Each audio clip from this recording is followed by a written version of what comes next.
I'm starting to see the logic of what you say when you say you think that all, if not most, diseases are caused by our emotions? Stress. Stress. By stress. And the reason I'm saying stress more than our emotions, at the basis of stress are beliefs.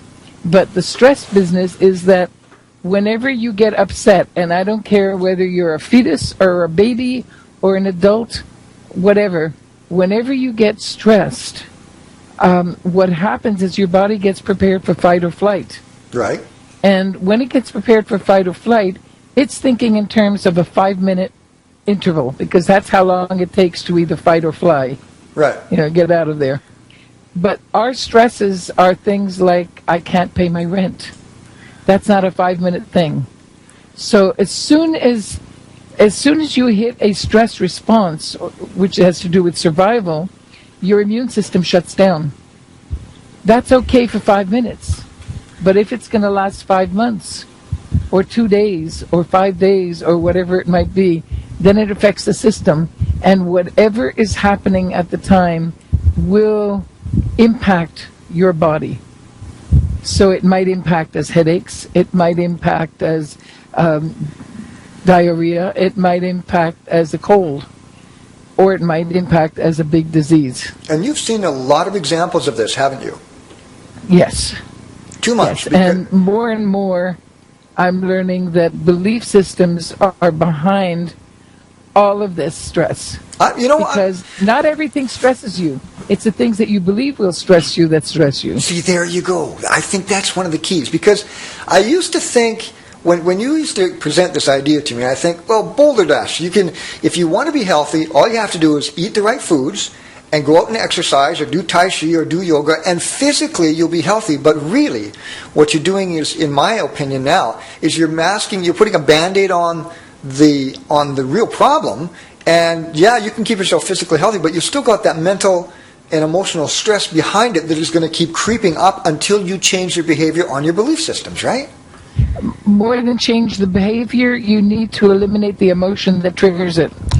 Let me give you a different example than the one you're giving, and that is, if you can think of a glass, a clear glass, and the glass is empty, or maybe it has a little bit of water in it or something in it, way down at the bottom. And this would be the newborn baby. No diseases, no problems.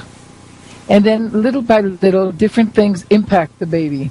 An argument, a dad that comes home in a bad mood, the dog that bites you, a loud noise, just different things that really don't seem to be that important.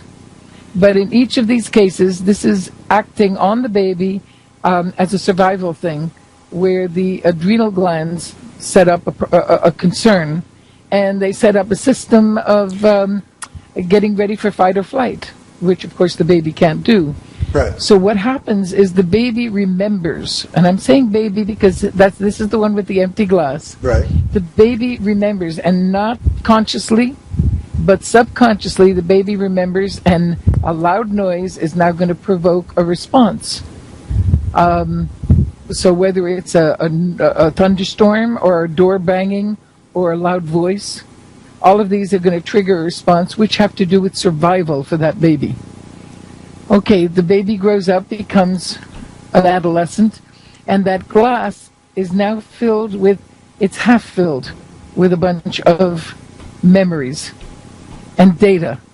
Just things that have happened that are all part of the survival thing, things that the child and then the young adolescent says, okay, I'm never going to do that again. I'm never going to get in that fix. Right.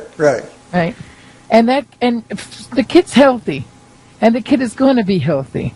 And now the kid is an adult, still healthy, eating the right foods, doing the right exercise, everything is perfect. But the stress continues because now there's more stresses. There's money stresses and relationship stresses and things like that. So that little glass is getting fuller and fuller. Okay, now we've got a full glass. Now, do you remember as a kid saying to somebody, tell me when, as you're filling a glass? Yes. And they don't say when, and you go right up to where the glass is over its own lip. Yes. this kind of a, Yeah. you know what I mean? That bubble of water that is beyond the glass. Yes, just breaking the This surface glass- tension. The glass is unusable. Yeah. You can't pick it up because it'll spill. Yes. One more stress, and now you've got a disease. No kidding. Do you see what I mean? Yes, Because I now do. this one more little thing, One more everything's drop. been fine. And now it starts spilling over, and that's why people will say, I don't know what happened. I was great until I was 60. And then all of a sudden, bang, Yeah. And when you ask the person, okay, what happened when you were 60? Oh, well, that's when my wife decided to leave me, or whatever it might be, and that was the one stressor that was just too much. These all impact as beliefs, as memories, as pain, and they all affect the immune system. So we